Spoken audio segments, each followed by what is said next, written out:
अस्सलाम वालेकुम, मैं हूं असद अली तूर अपने प्रोग्राम असद तूर अनसेंसर्ड में। आज जो हम आपको बात करेंगे वो मियाँ शहबाज शरीफ जो इस वक्त बरतानिया के दौरे पर हैं। उन्होंने मलका एलिज़ाबेथ दोम की जो अ, उनकी आखिरी जो फ्यूनरल है उसमें वो शिरकत करेंगे, पाकिस्तान की नुमाइंदगी करेंगे बतौर वज़ीर आज़म। और क्योंकि पाकिस्तान कॉमनवेल्थ का रुकन है और उन ममालिक का हिस्सा है जो पहले बरतानिया की ज़ेरे तसल्लुत रहे हैं, उनकी कॉलोनी रहे हैं, तो इसलिए उनका वहाँ पर। लेकिन जो असल जो ख़बर है वो ये है कि मियाँ शहबाज शरीफ इस दौरे में अपने एग्जाइल्ड भाई मियाँ नवाज शरीफ से मुलाकात करेंगे।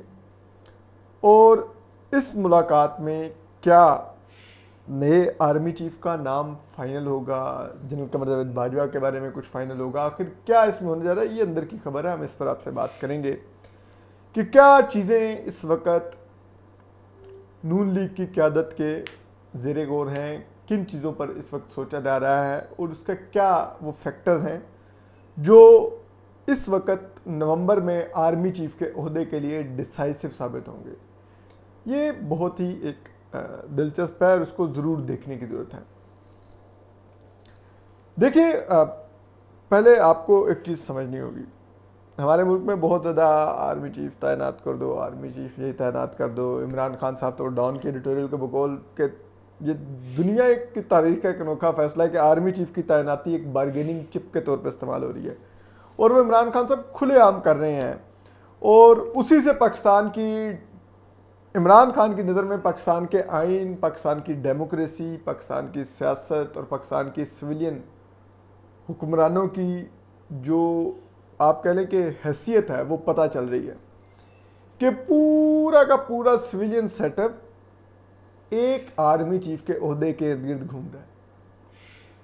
उसका जैसे कहते हैं ना, उसके इर्द गिर्द घूम रहा है कि जनाब ये बने तो ये होगा, ये बने तो ये होगा। हालांकि ये इतनी ज़्यादा ये जिसे कहते हैं, अगर हमारे सियासतदानों ने अभी भी 70 सालों में कुछ नहीं सीखा तो माजरत के साथ डूब मरना चाहिए इन लोगों को। आज तक जितने भी इस मुल्क में आर्मी चीफ लगाए गए हैं, जो अपने समझ के लगाए गए हैं, उन्होंने जो लगाने वाले प्राइम मिनिस्टर के साथ किया है, जो भुट्टो साहब के साथ ज़िया ने किया था, वही ज़िया जो भुट्टो साहब को यूं झुक के मिलता था। एक बार भुट्टो साहब एक महफिल में आके, ज़िया के हाथ में सिगरेट था, उसने सिगरेट, जलता सिगरेट अपने हाथ में बुझा के अपनी जेब में डाल लिया कि भुट्टो साहब के सामने सिगरेट नहीं पीना। उसी ज़िया ने आर्मी चीफ बनने के बाद भुट्टो साहब को, जुल्फ़िकार अली भुट्टो साहब को फांसी लगवाई, अदालत से उनका अदालती कत्ल किया। ये बाकायदा एक कत्ल है। एक फौजी आमिर ने एक पाकिस्तान के मकबूल तरीन सिविलियन लीडर को फांसी दी। बाद में खुद तो उसका जबड़ा मिला और आज उसकी कब्र के ऊपर कुत्ते और सुअर और बिल्लियां जिसे कहती हैं वो माजरत के साथ पेशाब कर रहे होते हैं। ये उसका अंजाम हुआ। लेकिन जो उसने किया वो तो हिस्ट्री है ना। उसने भुट्टो साहब के साथ क्या किया? मियाँ नवाज शरीफ ने जनरल मुशर्रफ चुन के लगाया, क्या हुआ? आज कहाँ पर है मियाँ नवाज शरीफ साहब? उस वक्त भी जिलावतनी में गए, तख्ता उल्टाया मुशर्रफ के हाथों, फिर मुशर्रफ पर केस करने की कीमत चुकाई अपनी हुकूमत और अपनी आपको लाइफ टाइम डिस्क्वालीफाई करके। और आज इमरान खान साहब को देख लें, वो जनरल कमर जावेद बाजवा को मीर जाफ़र, मीर सादिक और न्यूट्रल जानवर कहते फिर रहे हैं। तो क्या है इस ओहदे के लिए ये करना कि जी ये लग जाए वो लग जाए? आपको ये चीज़ समझनी होगी पाकिस्तान के हुक्मरान तबके को, और इवन के जो पार्टीज अपोजिशन में भी हैं उनके भी सियासतदानों को ये चीज़ समझनी होगी कि पाकिस्तान में आर्मी चीफ का ओहदा एक ऐसी पोजीशन है जिसने एक इंडिविजुअल की पॉलिसी नहीं चलानी थी। इसने फौज, पाकिस्तान में एक बहुत ताकतवर इदारा है जिसके अब माली मुफादात पाकिस्तान से भी बड़े हो गए। तो इसलिए अगर आप इसके अफसरान के रिटायरमेंट के पर्क्स देखें या इवन के इन सर्विस पर्क्स देख लें, जो प्लाट, जो जायदादें, जो ओहदे, जो तनख्वाहें, जो मेडिकल, जो नौकर, जो ये वो इतना एक्सपेंड कर चुका है। इसकी आप प्राइवेट कंपनियां देख लें, फौजी सीमेंट से, फौजी फर्टिलाइज़र से, तो अस्करी बैंक से, तो फला पेट्रोलियम से तो फला, लाइक देर ह्यूज, ये DHAs, ये फला, देर ह्यूज। तो जो भी चीफ बनता है उसने सबको प्रोटेक्ट करना, तो उसके लिए सिविलियन हुक्मरानों को उसने वीक रखना ही रखना है, वरना वो कल को इन इदारों से टैक्स मांगेंगे, FW से टैक्स मांगेंगे, टेंडर पे ठेके देंगे, कंपेटिटिव ठेके देंगे, चेक एंड बैलेंसेस करेंगे, तो वो नहीं होगा फौज के इदारे को मंजूर। तो वो हमेशा जो कोई भी आर्मी चीफ आप बना दे, उसने उन इंटरेस्ट को प्रोटेक्ट करना है, उसने अपने इदारे के इंटरेस्ट को सर्व करना है। उसने ये नहीं देखना कि मुझे किसने बनाया था आर्मी चीफ। क्या अभी रिसेंट टाइम्स में आप देखें जनरल कमर जावेद बाजवा के खिलाफ जिस किस्म की जहरीली कादियानी की कैंपेन की गई, उसके बावजूद उनको आर्मी चीफ बनाया मियां नवाज शरीफ ने। तो क्या मिला मियां नवाज शरीफ को? पनामा हुआ तो क्या general Qamar Javed Bajwa prime minister के साथ खड़े हुए उस वक्त के? इमरान खान साहब ने एक्सटेंशन दिलवाई, सब कुछ किया, नो कॉन्फिडेंस आई तो क्या जनरल कमर जावेद बाजवा इमरान खान के साथ खड़े हुए? क्या बात है ये भाई? आपको वो आज अब्बास नासिर साहब ने लिखा है कि हमारे सिविलियन हुक्मरानों को सोचना होगा और सीखना होगा कि आर्मी चीफ जो भी हो, हमें उस तरफ नहीं देखना, हमें अपनी गवर्नेंस बेहतर करनी है और आम आवाम को डिलीवर करना है। आर्मी चीफ हमसे आवाम को डिलीवर नहीं करवाएगा, या आर्मी चीफ हमारे टेन्योर को लंबा नहीं करवाएगा। हमारा टेन्योर आवाम लंबा करवा सकती है, वोट की ताकत लंबा करवा सकती है। और देखिए अब आजकल जो हो रहा है, जो स्क्रिप्ट चल रहा है, अब वो जिसे कहते हैं ना जब कश्ती डूबने लगती है तो बोझ उतारा करते हैं, तो अब इमरान खान साहब हो गए, दीगर इधर उधर हो गए। आपको एक चीज़ नहीं याद रही, जब जनरल कमर बाजवा को अगर आप देखें तो आपको जनरल परवेज मुशर्रफ का दौर नहीं याद आ रहा कि उनके खिलाफ लायर्स मूवमेंट चल पड़ी। उस लायर्स मूवमेंट में जो एक्स आर्मी के सर्विसमैन थे वो भी उसका हिस्सा बन गए, और वो इफ्तिखार चौधरी की बहाली के नाम पर वो जनरल परवेज मुशर्रफ के साथ की गई, उतारा गया उनको। और बाद में आज के दिन तक जो वो सो कॉल्ड डिफेंस एनालिस्ट आके बैठते थे जनरल रजिस्ट्रेट से लेकर, वो सारे कहते थे कि नहीं नहीं वो देखें जो जनरल मुशर्रफ ने किया ना, वो इनकी इंडिविजुअल पॉलिसी थी, फौज की पॉलिसी नहीं थी।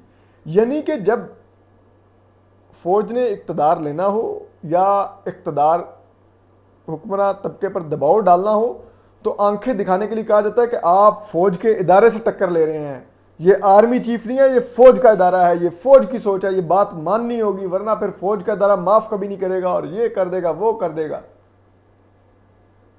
लेकिन जब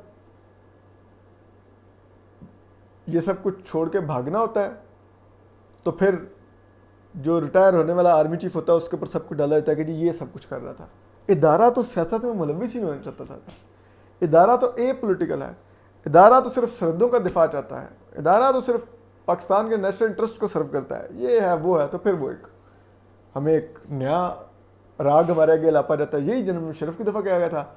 अब माजरत के साथ इसी किस्म की डिबेट जनरल कमर जावेद बाजवा के बारे में चलाई जा रही है कि नहीं वो उन्होंने किया फलां को उतारे।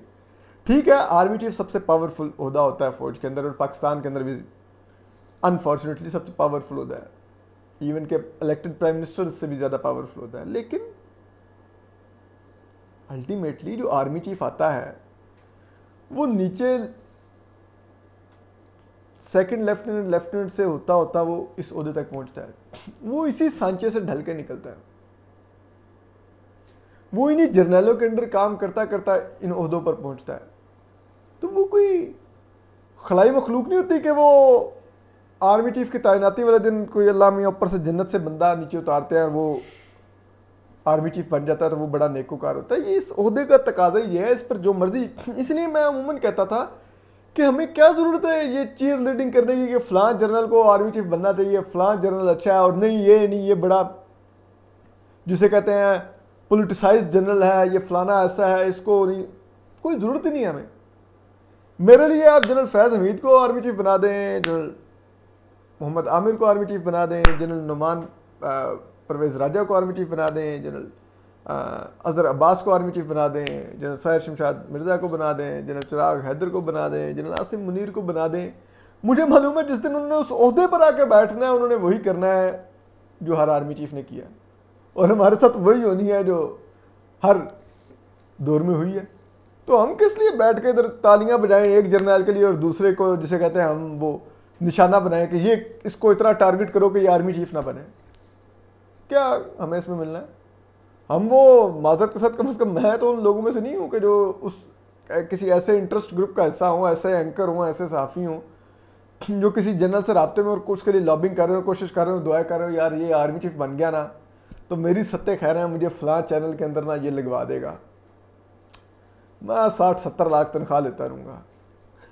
हम उस रेस का हिस्सा ही नहीं है, ना 3 में ना 13 में, मामूली से सहाफ़ी हैं, हम अपना काम करेंगे। तो इसलिए ये बड़ी ही इररेलेवेंट डिबेट है। ये जो बाज़ हमारे सहाफ़ी साथी सोशल मीडिया पे आजकल किसी जनरल को बहुत प्रमोट कर रहे हैं और किसी को निशाना बना रहे हैं, मेरे ख्याल में हम सहाफ़ियों को इससे निकल के सोचना चाहिए और पाकिस्तान के हुक्मरान तबके को भी इससे आगे बढ़ के सोचना चाहिए। इस पर कुछ नहीं रखा, ओहदा एक किया और उस ओहदे ने पर जाके जब उस कुर्सी पर किसी भी जर्नल ने बैठना है उसका देखने का अंदाज बिल्कुल चेंज हो जाना है। उसने सिविलियन हुक्मरानों को, अवाम को, इदारे के बिजनेस इंटरेस्ट को, सब चीज़ों को फौज के इदारे की नज़र से देखना है। इतनी सी बात है।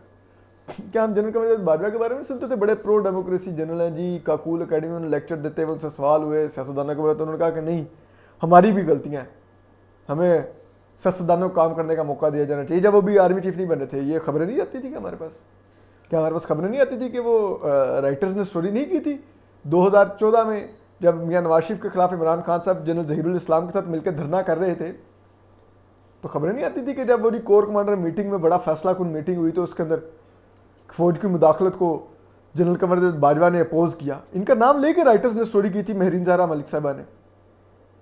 तो क्या हम ये स्टोरियाँ नहीं सुनते थे? बाद में वो आर्मी चीफ बने तो हम सब ने देखा फिर क्या हुआ। तो मुझे तो नहीं मेरे लिए बॉदर करता कि आप आज अगर किसी जनरल के बारे में ये स्टोरी है कि जी वो ये हो गया, ये बड़ा एंटी इमरान है, तो ना गेम चल निकलेगी, कुछ भी नहीं होगा। वही जब आर्मी चीफ के होते बैठे हुए आप देखिएगा उनकी पॉलिसी क्या होगी, या ये बड़ा प्रो इमरान है, इसको आर्मी चीफ नहीं बनना चाहिए वरना बड़ा नुकसान हो जाएगा, वरना तो ये पार्टियां फिर गई इक़्तिदार से बाहर, इमरान आए या आया 2/3 मेजॉरिटी के साथ, ये भी नहीं होगा। उसको भी आप आर्मी चीफ बनवा लें, आप देखिएगा क्या होगा कि क्या वो इमरान के साथ खड़ा होगा। ये सोच है हम लोगों की बड़ी ही, जैसे कहते हैं ना, वो कमज़ोर और सतही सोच है इस चीज़ के लिए बैंक करना। मैं तो अब पहले दिन से अपने जितने सहाफ़ी दोस्तों को ये कह रहा हूँ कि हमें इस रेस का हिस्सा नहीं बनना है भाई, छोड़े ना, आप जाने दें, बनने दें जिसको बनना है, देख लेंगे। हमने मिलिट्री डिक्टेटर्स को भुगता है, हमने जिसे कहते हैं पर्दे के पीछे रहने वाले फौजी जर्नलों को भी भुगता है, तो हमें क्या ज़रूरत है इन चक्रों में पड़ने की, किसी के लिए लॉबिंग करने की, किसी के लिए ना करने की। बनने दीजिए, जो भी मेरिट पे हो, जो भी पाकिस्तान के सिविलियन प्राइम मिनिस्टर देखें कि ये इस जनरल की प्रोफाइल स्ट्रांग है, वो उसको आर्मी चीफ बना दे, बात ख़त्म। इसमें कोई ज़रूरत ही नहीं है कि फ़लाँ अच्छा है फ़लाँ बुरा है, फ़लाँ सियासत के लिए ऐसा है फ़लाँ सियासत के लिए वैसा है। नो वे, आप उसको इदारे के नज़र से देखें, बना दें और अपना फोकस आप अपनी गवर्नेंस पर, अपनी जो आवाम को आपने डिलीवर करना है उस पर, जिससे आप वोट लेके आते हैं उस पर रखें। अल्लाह खैर चला। अब इससे आगे आ जाए ज़रा कि अब मियाँ शहबाज शरीफ गए तो हैं लंदन, मियाँ नवाज शरीफ से जो PMLN के ताहयात कायद हैं, और पाकिस्तान में 4 आर्मी चीफ उन्होंने तैनात किए हैं, और फ़ौज के इदारे के साथ इस वक्त पाकिस्तान के जो सर्विंग पॉलिटिशियन हैं उनमें से सबसे ज़्यादा अगर किसी को काम करने का तजुर्बा है तो मियाँ नवाज शरीफ को है। तो वो फ़ौज के इदारे की साइकी उनसे बेहतर कोई नहीं जानता। और उसके अलावा आर्मी चीफ किस तरह तैनात होते हैं, तैनात होने से पहले जर्नल किस तरह से लॉबिंग करते हैं एक प्राइम मिनिस्टर को खुश करने के लिए, और बनने के बाद क्या करते हैं, ये भी मियाँ नवाज शरीफ से बेहतर पाकिस्तान में कोई नहीं जानता होगा। ठीक है, तो अब उनके आगे जो चीज़ डिस्कस होनी है, अभी आर्मी चीफ जो जनरल्स 6 इस वक्त रेस में हैं, लेफ्टिनेंट जनरल्स, उनका नाम पर अभी नहीं डिस्कशन होगी। अभी जो डिस्कशन का फोकस होगा वो क्या जनरल कमरदेव बाजवा ने 29 नवंबर को रिटायर होकर घर जाना है या उनको एक्सटेंशन दी जाएगी, और अगर ये एक्सटेंशन दी जाएगी तो क्या ये इमरान खान की ख्वाहिश के मुताबिक कि अगले इलेक्शन तक एक्सटेंशन दी जाए और अगला इलेक्शन फौरी दिया जाए उस वाली एक्सटेंशन होगी, यानी कि एक वो बकौल नुसरत जावेद साहब के एक अबूरी आर्मी चीफ, मतलब अबूरी प्राइम मिनिस्टर तो सुने थे, ये अबूरी आर्मी चीफ के टर्म भी मसूफ इमरान खान लेके आए हैं इस मुल्क में, वो होंगे जनरल कमरदेव बाजवा, या उनको एक प्रॉपर एक जो उनके पास 17 माह अभी भी बाकी हैं रिटायरमेंट की एज के लिहाज से, अगर 64 साल की देखी जाए तो उनको प्रॉपर 1 साल की एक्सटेंशन दी जाएगी। क्या होगा? ये 3 चीज़ें ज़ेर गौर आएंगी, रिटायरमेंट या अबूरी आर्मी चीफ या 1 साल की एक्सटेंशन। ये जनरल कमरदेव बाजवा के बारे में इस मीटिंग में ज़ेर गौर आएगा और इसके ऊपर फैसला होगा। जहाँ तक उनको अबूरी आर्मी चीफ बनाने का ताल्लुक है तो ये हम आपको अभी बता दें, ये मियां नवाज शरीफ आउटराइटली रिजेक्ट कर देंगे। दूसरी बात, क्योंकि मियां नवाज शरीफ साहब बुनियादी तौर पे एक्सटेंशंस के खिलाफ हैं और वो नहीं समझते कि किसी को एक्सटेंशन दी जाए। आपको याद हो जनरल राहील शरीफ ने कितना दबाव डाला, एक सरल मायदा की एक्सेप्शनली ब्रिलियंट स्टोरी को उन्होंने डॉन लीक्स का ट्विस्ट देके एक इलेक्टेड हुकूमत के खिलाफ GIT बनवा दी, जिसमें MI और ISI का ब्रिगेडियर डलवा दिया। ठीक, तो आप ये देखिए कि वो उन्होंने फिर भी जनरल राहील शरीफ को एक्सटेंशन नहीं दी थी। तो अब भी गैर मामूली हालात हैं। क्या मियां नवाज शरीफ अब अपने उन जो माजी के उन्होंने जो असूल बना रखे हैं, क्या उन पर कम्प्रोमाइज़ करेंगे, क्या करेंगे, ये अब उनका फैसला होगा। और इस फैसले के जो अवामिल हैं वो भी हम आपको बता देते हैं। एक तो ये देखा जाएगा कि अगर जो जनरल कमरदेव बाजवा हैं वो अगर रिटायर होते हैं और जो नया आर्मी चीफ आता है, क्या वो मुतनाज़ा होने से बचने के लिए कि इमरान खान साहब उसको मुतनाज़ा ना डिक्लेयर कर दें और कि ये इनके हाथों पॉइंट हुआ तो ये मुतनाज़ा है और ये इनकी दौलत प्रोटेक्ट करेगा, इस किस्म का बयानिया जनरेट करके उसको दबाव में लाकर इस हुकूमत के ख़िलाफ़ इक़दाम पर तो नहीं मजबूर कर देंगे ताकि वो अपने आप को साबित कर सके कि नहीं मैं इस हुकूमत का साथी नहीं हूँ, एलाई नहीं हूँ, मैं इनका अपॉइंटी हूँ। अगर तो इसका ये मतलब नहीं कि मैं इनका ज़ाती मुलाजिम बन गया हूँ। तो इस तासुर से बचने के लिए क्या वो कोई इस किस्म का एडवेंचर तो नहीं करेगा? ये एक बहुत बड़ा फैक्टर होगा नए आर्मी चीफ के देखने के लिए कि अगर नए आर्मी चीफ पे जाना है तो क्या ये फैक्टर ख़तरा तो नहीं बन सकता। दूसरा ये देखा जाएगा कि इस वक्त मुल्क में माजरत से लेवल प्लेइंग सियासी फील्ड नहीं है। इमरान खान साहब एक कैंपेन कर रहे हैं और उन्होंने फ़ौज के दायरे से लेकर सबको, इस हुकूमत को भी बैकफुट पर डाला हुआ है। लेवल प्लेइंग फील्ड तो वही है कि मियां नवाज शरीफ भी वतन आए और फिर इलेक्शन कैंपेन चलाएं, फिर इमरान खान साहब की हैसियत का भी पता चले कि वो कितने पॉपुलर हैं। उसके बगैर तो अभी तो सुनिया दिन गलियां तो कल्ला मिर्ज़ा यार नसदा फिर रहा है, तो किसी को क्या पता है कि वो मिर्ज़ा यार कितना पॉपुलर है। वो तो मिर्ज़े के मुकाबले पर भी फिर कोई, जिसे कहते हैं ना, कोई माहीवाल आए, कोई रांझा आए, कोई पुन्नू आए, तो फिर आपको मिर्ज़े की भी औकात पता चलेगी ना। तो वो तो इस वक्त गलियों में मौजूद नहीं है। ठीक है, तो वो ये भी देखा जाएगा कि क्या वो लेवलिंग प्लेइंग फील्ड इसी आर्मी चीफ के कंटिन्यू करते हुए पैदा हो सकती है, या जो नए आर्मी चीफ आएंगे वो उनके होते हुए उस लेवल प्लेइंग फील्ड के ज़्यादा इम्कान होंगे। क्योंकि आप देखिए ना, अब ये जितना मैस क्रिएट हुआ है, ये हुकूमत अभी तक ये तो कर नहीं सकी कि मियां नवाज शरीफ साहब की वतन वापसी के लिए उनके लिए एक सेफ माहौल पैदा कर सके। जिस किस्म के उन पर केसेस है, जिस तरह अंदाज में उनको सज़ा सुनाई दिया है, वाला क्या उस पर कमेंट करें। जिस तरह से पाकिस्तानी अदलिया का ये किरदार है, जुल्फ़िकार अली भुट्टो साहब की फांसी के बाद जो दोबारा अदलिया ने एक सियासी वज़ीर-ए-आज़म का अदालती कत्ल किया है और इंतहाई शर्मनाक कत्ल, तो वो सारी चीज़ें देखने वाली हैं। इसी तरह फिर तीसरा ये है कि ज़ाहिर बात है मियां नवाज शरीफ साहब का एक अपना एक्सपीरियंस है, जो उनका जो आलमी दुनिया में जो उनकी रवाबित हैं, तो चाहे आप मिडल ईस्ट में चले जाएं अरब ममालिक से, अभी भी ज़राए बताते हैं कि शहज़ादे उनसे बरह रास्त जो या जो शाह हैं इन अरब ममालिक के, उनसे बरह रास्त रवाबित में होते हैं। इसी तरह जो तमाम मगरबी ममालिक हैं उनकी इंतज़ामिया के की लोग मियां नवाज शरीफ की हैसियत भी जानते हैं, उनसे राब्ते में भी होते हैं। तो पाकिस्तान जिन बहरानों का शिकार है, इससे निकालने के लिए आपको इसी तरह का स्टेट्समैन चाहिए। इमरान खान तो अब गेम स्पॉइल तो कर सकते हैं, बना नहीं सकते। उनकी दौर में पाकिस्तान आलमी तन्हाई का शिकार हुआ और यही वो चीज़ थी जिसने सबसे ज़्यादा फौज को फ्रस्ट्रेट किया, और उसका नुकसान पाकिस्तान ने माशी तौर पर उठाया कि पाकिस्तान की मईशत तबाह होगी। तो अब ये भी देखने वाला होगा कि who will be the cheap and what he will do. But इस दौरे में ये डिसाइड होना है कि जनरल कमरुद्दीन बाजवा ने रिटायर होना है या उनको एक्सटेंशन दी जानी है 1 साल की। तो ये देखते हैं कि क्या फ़ैसला होता है। ये मीटिंग बड़ी इंपॉर्टेंट है, और इसके बाद फिर आप कह सकते हैं कि इस मीटिंग के बाद या तो पता चल जाएगा कि चीफ ने रहना है, या फिर प्रॉपर जो आर्मी चीफ की रेस है वो शुरू होगी, और जो सीनियर जनरल्स की लिस्ट है उन नामों पर एक गौर शुरू होगा, और फिर उनके बारे में एक मुशावरत शुरू होगी, जो खुर्रम दस्तगीर साहब के बकौल मियां नवाज शरीफ अगले आर्मी चीफ का फैसले में का हिस्सा होंगे।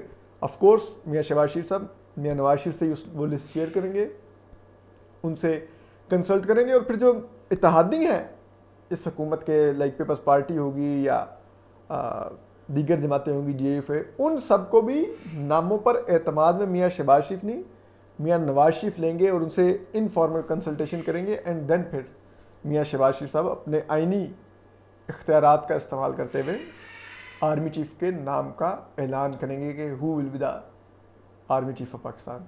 तो ये है, हम इसके ऊपर कुछ आपको आने वाले दिनों में खबरें देंगे। जो सीनियर लेफ्टिनेंट जनरल्स हैं उनके बारे में भी कुछ हम आपको बड़ी दिलचस्प मालूमात हम देंगे। अपना ख्याल रखिए, सलामत रहिए, अल्लाह हाफिज़।